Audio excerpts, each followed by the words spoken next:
कभी कभी जिंदगी के कुछ पल ऐसे होते हैं जिन्हें इंसान लाख कोशिश कर ले फिर भी भूल नहीं पाता। मैं आज भी उस रात को याद करता हूं तो मेरी रूह कांप उठती है। ये कहानी मैंने कभी किसी से पूरी नहीं कही, क्योंकि लोग हंस देंगे, कहेंगे कि मैंने सपना देखा था या कोई भ्रम था। लेकिन मैं कसम खाकर कहता हूं, जो हुआ वो हकीकत था। उस वक्त मैं अपने नए घर में शिफ्ट हुआ ही था। छोटा सा मकान था, पर बहुत सुकून था उसमें। शहर से थोड़ा बाहर गांव जैसी शांति। दिन में सूरज की रोशनी हर कोने में फैलती थी और शाम को चिड़ियों की चहचहाहट के बीच ठंडी हवा चलती थी।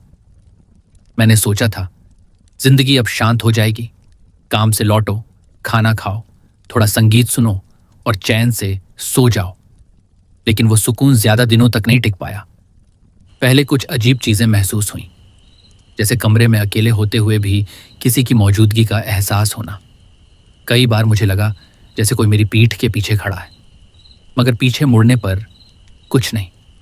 पहले तो मैंने खुद को समझाया शायद थकान होगी, दिमाग का खेल है। पर फिर वो रात आई जिसने मेरी पूरी जिंदगी बदल दी। उस दिन बारिश हो रही थी। हवा इतनी तेज थी कि पुराने पेड़ों की डालियां खिड़कियों से टकरा रही थीं। मैं जल्दी से घर लौटा और दरवाज़ा बंद किया। अंदर घुसते ही अजीब सी ठंडक महसूस हुई, जैसे किसी ने कमरे की सारी गर्मी खींच ली हो।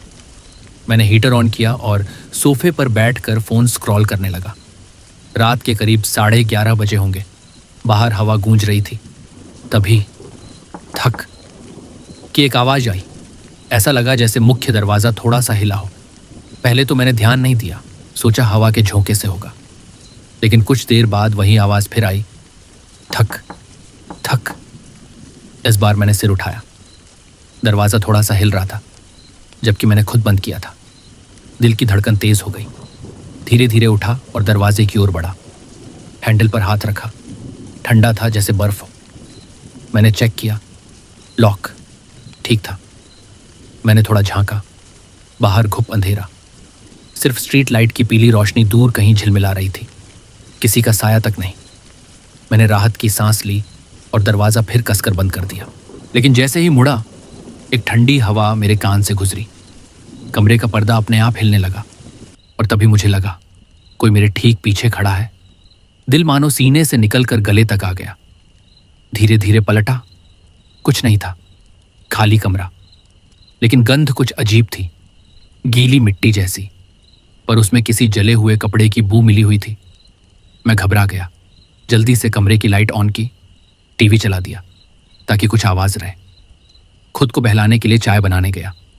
जब पानी चढ़ाया तो मेरे पीछे फिर वही आवाज़, थक। इस बार आवाज़ धीरे धीरे आई, जैसे कोई दरवाजे को बहुत धीरे से खटखटा रहा हो। अब डर ने जकड़ लिया था। डर के बावजूद मैं दरवाजे तक पहुंचा। दिल जोर जोर से धड़क रहा था। मैंने अंदर से पूछा, कौन है? कोई जवाब नहीं। फिर वही खटखटाहट, इस बार और करीब और साफ। मैंने दरवाजे की झिड्डी से देखा। बाहर कोई नहीं था, लेकिन नीचे फर्श पर जैसे किसी ने भीगे पैरों से कदम रखे हों, वैसी गीली निशानें दिख रही थीं। और वो निशान धीरे धीरे अंदर की ओर बढ़ रहे थे, जबकि दरवाज़ा बंद था। मैं पीछे हटा। सांसें तेज हो गईं, दिमाग सुन्न। तभी अचानक एक जोर की हवा चली और वो बंद दरवाज़ा खुद खुल गया। ठाक। आवाज़ इतनी भारी थी कि दिल कांप गया। मैंने देखा, दरवाज़ा आधा खुला हुआ था। हवा कमरे में घुस रही थी, पर वो निशान अब बिल्कुल मेरे पैरों के पास थे। मैंने चिल्लाने की कोशिश की, लेकिन आवाज़ गले में ही अटक गई। पसीना ठंडा पड़ गया। तभी दूर कमरे के कोने में कुछ हिला। एक परछाई, धीरे धीरे, बेहद धीमी चाल में, जैसे कोई फर्श पर सरकता हुआ चल रहा हो। मैं ठिठक गया। वो परछाई पहले लंबी, फिर छोटी, फिर गायब। मैं दीवार से टिक गया। टीवी की स्क्रीन अचानक ब्लैंक हो गई और उस पर कुछ सेकंड के लिए किसी औरत का चेहरा झलका। आंखें लाल, बाल बिखरे और होंठ खुले, जैसे कुछ कहना चाहती हो। मैं चीख पड़ा और बिजली चली गई। पूरा घर अंधेरे में डूब गया। सिर्फ खिड़कियों से आती बिजली की चमक से हर कुछ सेकंड बाद कमरे में सब कुछ साफ दिखने लगता। एक झलक में खाली सोफा, दूसरी झलक में जैसे कोई बैठा हो, अगली झलक में फिर गायब। मैंने फ़ोन की टॉर्च ऑन की और धीरे धीरे कमरे में चलने लगा। हवा अब और ठंडी थी। मेरे पैरों के नीचे फर्श पर पानी जैसा कुछ था, लेकिन मैंने तो पानी नहीं गिराया था। और तभी किसी ने मेरे कान के पास फुसफुसाया, वो आ गई है। मैंने टॉर्च गिरा दी, पीछे पलटा, पर कोई नहीं। आवाज किसी औरत की थी, बहुत धीमी, जैसे किसी के गले से निकल रही हो, लेकिन उसके हर शब्द में ठंड थी। मैं लड़खड़ाते हुए कमरे के कोने तक भागा और दीवार से लग गया। फोन की स्क्रीन फिर चमकी। उस पर नोटिफिकेशन नहीं, बल्कि कैमरा अपने आप ऑन था और उसमें मैं दिख रहा था, लेकिन मेरे पीछे एक परछाई भी थी। मैं धीरे धीरे पलटा और कुछ नहीं था। मैं समझ नहीं पा रहा था कि क्या करूं। बाहर जाने की कोशिश की तो दरवाजा अब जाम था। मैंने पूरी ताकत लगाई, लेकिन वो हिला तक नहीं। फिर वो खटखटाहट शुरू हुई, पर इस बार दरवाजे से नहीं, अलमारी के अंदर से। मैंने आंखें बंद कर लीं। दिल में सिर्फ एक दुआ थी, सुबह हो जाए। पर रात अब भी बाकी थी, और जो कुछ आगे हुआ वो मेरे जीवन का सबसे डरावना सच बनने वाला था। अब मैं तुम्हें उस रात की आगे की सच्चाई बताता हूं, वो हिस्सा जिसे मैं जिंदगी भर भूल नहीं पाया। उस रात जब दरवाजा खुद खुला, उसके बाद मेरे अंदर जैसे सब कुछ टूट गया था। मुझे लगा था कि बस वही डरावनी रात थी, सुबह तक सब खत्म हो जाएगा। लेकिन वो तो बस शुरुआत थी। असली डर तो अगले कुछ दिनों में शुरू हुआ। सुबह किसी तरह आंख लगी थी, लेकिन जब उठकर देखा तो सब कुछ सामान्य लग रहा था। दरवाजा बंद था, बिजली आ गई थी और बाहर सूरज चमक रहा था। मैंने खुद को समझाया कि शायद सब भ्रम था। मैंने साफ सफाई शुरू की तो देखा, फर्श पर जहां कल रात गीले निशान थे, वहां अब हल्के भूरे धब्बे रह गए थे, जैसे किसी ने गीले कपड़ों से मिट्टी घसीटी हो। झाड़ू लगाने पर वो मिटे नहीं। मन में फिर वही बेचैनी। मैंने काम पर जाने की कोशिश की, पर सिर भारी था। छुट्टी ली और घर में ही रहा। लेकिन जैसे जैसे दिन बीता, उस घर में एक अजीब सी खामोशी छाने लगी। खिड़कियों से हवा आती, लेकिन उसकी आवाज़ भी अलग लगती, जैसे कोई सांस ले रहा हो। रात को नींद नहीं आई। आंखें बंद की तो वही चेहरा दिखने लगा। टीवी पर झिलमिलाता हुआ, बाल बिखरे हुए, लाल आंखें। मैंने बत्ती जलाई और पानी पीने उठा। तभी मेरी नज़र अलमारी की ओर पड़ी। वो हल्के से खुली थी। मैंने बंद करने के लिए कदम बढ़ाया तो अंदर से कुछ गंध आई, वही गीली मिट्टी और जलते कपड़ों की मिलीजुली बू। डर के मारे रोंगटे खड़े हो गए। मैंने धीरे से अलमारी का दरवाज़ा बंद किया, लेकिन जैसे ही हाथ लगाया, अंदर से कुछ हिला। धप्प की आवाज़ आई, जैसे कोई गिरा हो। मैं पीछे हट गया। कुछ देर सन्नाटा रहा, फिर अचानक वो दरवाज़ा अपने आप खुला, धीरे धीरे चर्रर की आवाज़ के साथ। अंदर कुछ नहीं था, सिर्फ एक पुराना दुपट्टा टांगा था जो मैंने कभी नहीं देखा था। लाल रंग का, किनारे से थोड़ा जला हुआ। मैं उसे देखता रह गया। दिल कांपने लगा।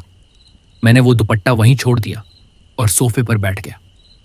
रात के करीब 2 बजे अचानक खिड़की के शीशे पर कुछ दिखाई दिया, जैसे कोई बाहर से झांक रहा हो।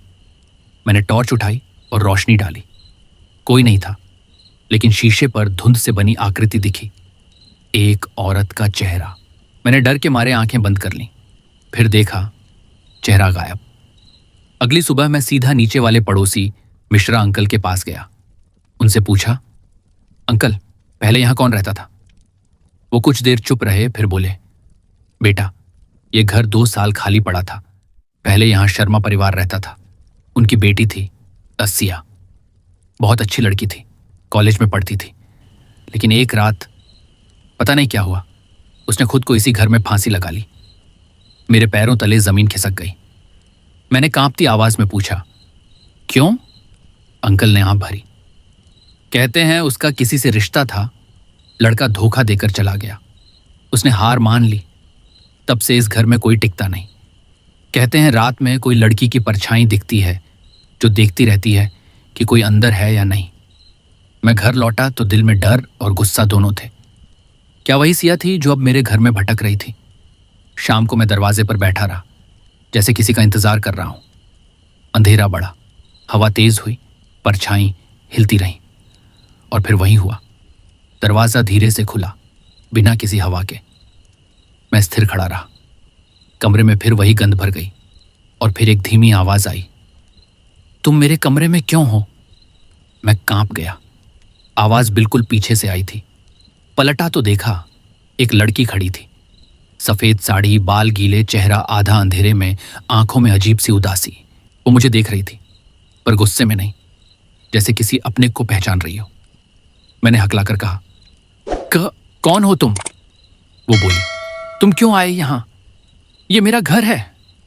उसकी आवाज में दर्द था, डर नहीं। मुझे लगा शायद वो सिर्फ चाहती है कि कोई उसकी बात सुने।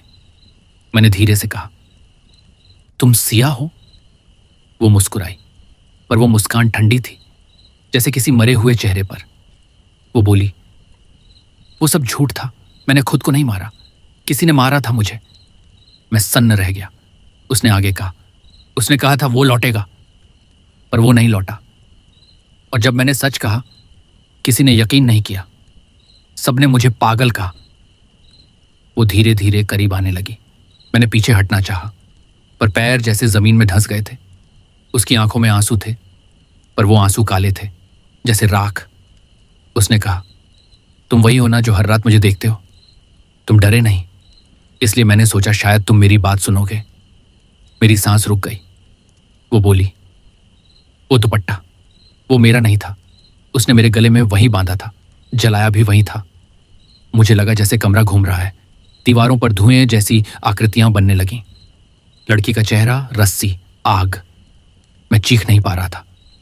सिया ने धीरे से कहा, अब मेरा वक्त पूरा हो गया, तुम यहां से चले जाओ, ये घर अब खाली रहना चाहिए। इतना कहकर वो पीछे हटी और अचानक कमरे में एक झटका सा लगा। बत्ती फिर चली गई। मैंने आंखें खोली तो वो गायब थी।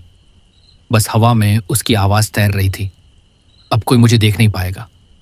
सुबह जब जागा तो मैं फर्श पर था।